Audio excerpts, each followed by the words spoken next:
Alright, I'm explaining the this trickster build. It's the most OP trickster build. It's up there with like all the other classes except the Devastator build that just one shots. But I mean you can kill the boss. I'm Apocalypse what 29? I kill the boss in less than 15 seconds.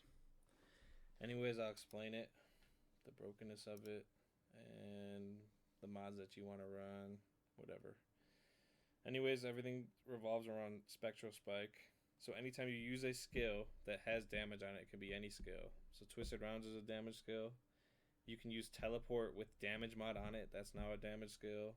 Or Knife applies damage, so it's a damage skill. Anything. Time Rift, if you put a damage mod on Time Rift, it's a damage skill. So anytime you use it, it'll apply a stack to Spectral Spike. Through all my testing, I can't. It's probably impossible to figure out what this is actually coded as, but it's ridiculous. It doesn't make sense. Either way, it will do ridiculous amounts of damage. That doesn't make sense. That just revolves around your anomaly power, and you can get ridiculous amounts of anomaly power.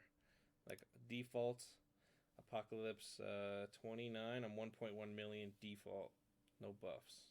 It goes up to like 12 million when I'm in combat, higher sometimes.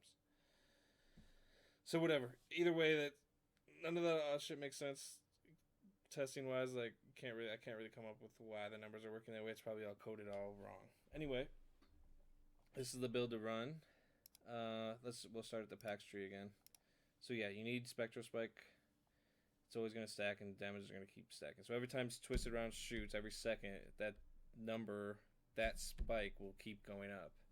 And it seems to be like when you use skills, it like just spikes it even more for some reason. Like I'll be at 22 million, I'll throw a knife, and then it'll be at 50 million, and then I'll be at 90 million. So it's just like ridiculous numbers. But anyways, let's go over the tree. You're gonna run down the bottom, grab all these. You want the anomaly, you want the piercing. Resistance piercing is gonna ultimately increase your AP. So everything's just revolved around AP. Using your movement's going to increase your AP. Using deception is going to increase your AP. Every time you use a deception skill, it's going to increase your shield, which in turn is going to increase your AP, because every percent of shield increases anomaly power. So as long as you're at 100%, as most of the time you'll have another 100% AP. So that's that reasoning there. The resistance piercing is for unstoppable force. So every time, all your resistance piercings, you're going to get 50% of that is going to be now 50% of your resistance piercing will be added to your AP. So you have a shitload of resistance piercing. 10 here, 10 here. There's some in the PAX tree somewhere here. And then there is, you have to run caliber for another 30%. So you're just going to get a shitload of AP just from having a bunch of piercing resistance. So that's a must-have mod. Here are the other must-have mods. Arms and Anomaly, must-have. Anomaly Echo, must-have. If you're going to run all the mobs clearing, is I feel like the best two abilities is probably Hunt the Prey and the Knife. It's just the easiest two to run.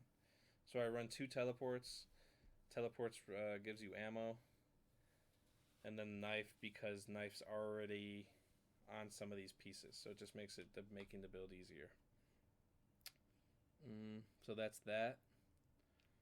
You're gonna have to keep Skull Piercer because you can't roll it off, because you're gonna roll the other one's shittier. So you just roll whatever onto that chest piece. What else? The third mods, if you can get better third mods, that'd be good. Dying Fire Breaths, whatever, you don't need that. Self-medication's good for some of the rooms because it just keeps you alive, but you can roll whatever mods. Those aren't that important. To really optimize this build to its fullest, which you wouldn't even need to do because it's ridiculous already, you'd be running 2 purples on the bottom, 3 shield beasts on top. That's it, all with anomaly power. So I'm running the purple for the anomaly power. I'd run this with a purple with anomaly power and obviously a shield head.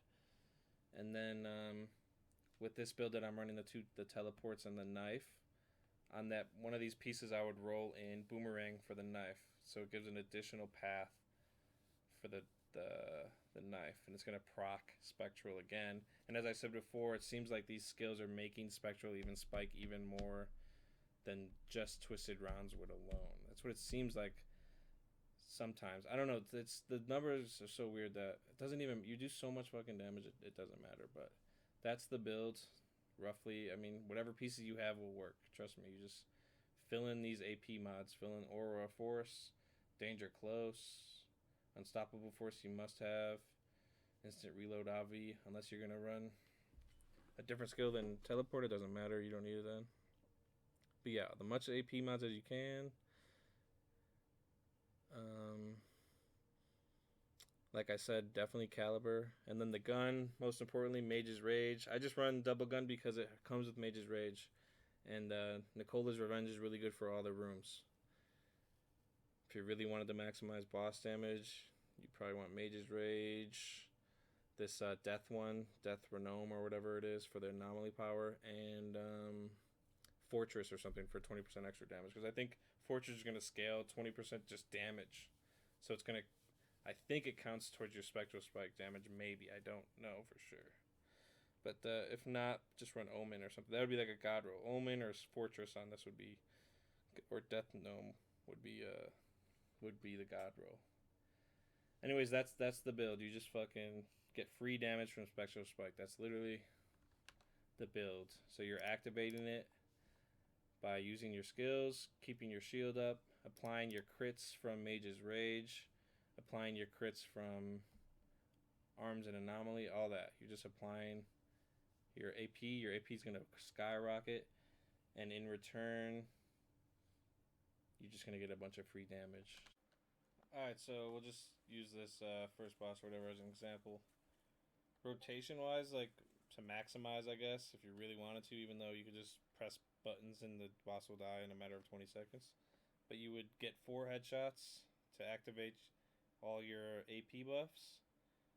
You'd get, and then you would just activate your 2 skills. So I'd activate, well, you're going to already have Twisted Rounds activated, right? So that's already done. And then you would activate your Teleport or your Knife or whatever other 2 abilities you're using to get your additional 100% AP.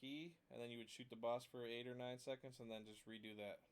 And that would have, you'd have most of your buffs active, right? And not including the ones with like extra enemies and stuff. But that's the rotation you would technically do to like get the fastest kill you could.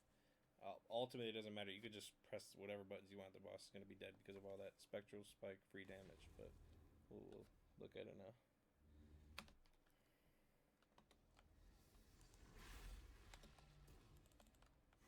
So yeah, just get your headshots. Most of my buffs are activated. I'll throw my knife soon. Alright, headshots, boom. I'll teleport and then you can just shoot the boss for 8 seconds and you'll keep stacking up spectral. So yeah, I don't even have to try. You know what I mean? It's just like, that's all it is. So yeah, no FP build for Trickster is going to come anywhere near like just easily destroying bosses or even clearing out rooms, you know, like you actually have to kind of try. Yeah, this is just, that's it.